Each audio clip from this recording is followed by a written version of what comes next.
একসময় পদ্মার ভাঙনে বারবার ঘর হারিয়েছে মানুষ। নদী গর্ভে বিলীন হয়েছে বসতভিটা, ফসলি জমি।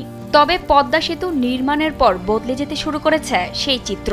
নদী ভাঙন কমে যাওয়ায় মাদারীপুরের চরাঞ্চলে আবারও নতুন করে বসতি গড়েছেন মানুষ। দারিদ্র্য, অনিশ্চয়তা আর নানা সংকটের মাঝেও পৈতৃক ভিটার টানেই পদ্মার চরে জীবন গড়ে তুলেছেন তারা।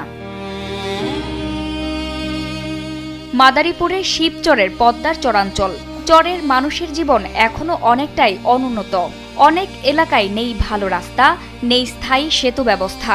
সরকারি চিকিৎসা সেবা পৌঁছায়নি সবখানে। শিক্ষা ব্যবস্থাও সীমিত। ফলে আধুনিক সুযোগ সুবিধা থেকে এখনো অনেকটাই বঞ্চিত চরবাসী।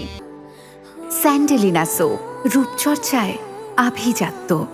স্বামী মারা গেল, গত বছর মারা গেছে, রোদে গেছে, স্ট্রোক করে নগ মারা গেল। নিতে পারলাম না ডাক্তার কাছে। যদি আমাকে দেখে রাস্তা থাকতো, যদি ব্রিজ থাকতো, তাহলে আমরা ঠিকই আমরা নিতে পারতাম, বাঁচাইতে পারতাম। সাবেক হাজার আমার কষ্ট আছে, বাড়ি কষ্ট।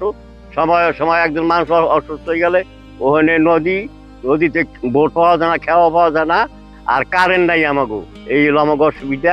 স্থানীয়রা বলছেন, একসময় পদ্মার ভাঙনে বারবার ঘর বাড়ি হারিয়ে নিঃস্ব হয়েছেন তারা। ভাঙনের পর আবার নতুন করে চর জেগেছে। এখন নদী ভাঙন কমে যাওয়ায় সেই চরে আবারও গড়ে তুলেছেন নতুন বসতি।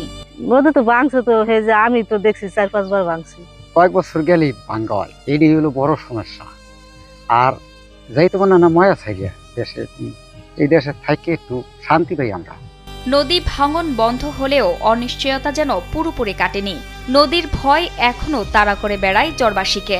কিন্তু বাপদাদার ভিটে মাটির টান ছাড়তে চান না তারা। তাই প্রতিকূলতার মধ্যেও নতুন স্বপ্ন নিয়ে আবার ঘর তুলেছেন পদ্মার বুকে। আমার একটা জন্মভূমি দেশ, সব জনজাতি নয় বসবাস করি আমরা। বাপ গেছে, দাদা গেছে, আমরাও মেলা করছি। আর আমরা এই জন্যে আমরা এই দেশ ছাড়ি নাই, দেশের মহব্বতের নিকে। ভাঙন, দারিদ্র্য আর অনিশ্চয়তার মধ্যে লড়াই করেই কেটে যায় পদ্মার চরাঞ্চলের মানুষের জীবন। তবুও জন্মভূমির টানেই তারা আঁকড়ে ধরেছেন এই চর। আধুনিক সুযোগ সুবিধা আর নিরাপদ জীবনের প্রত্যাশায় এখন চরাঞ্চলের মানুষের চাওয়া।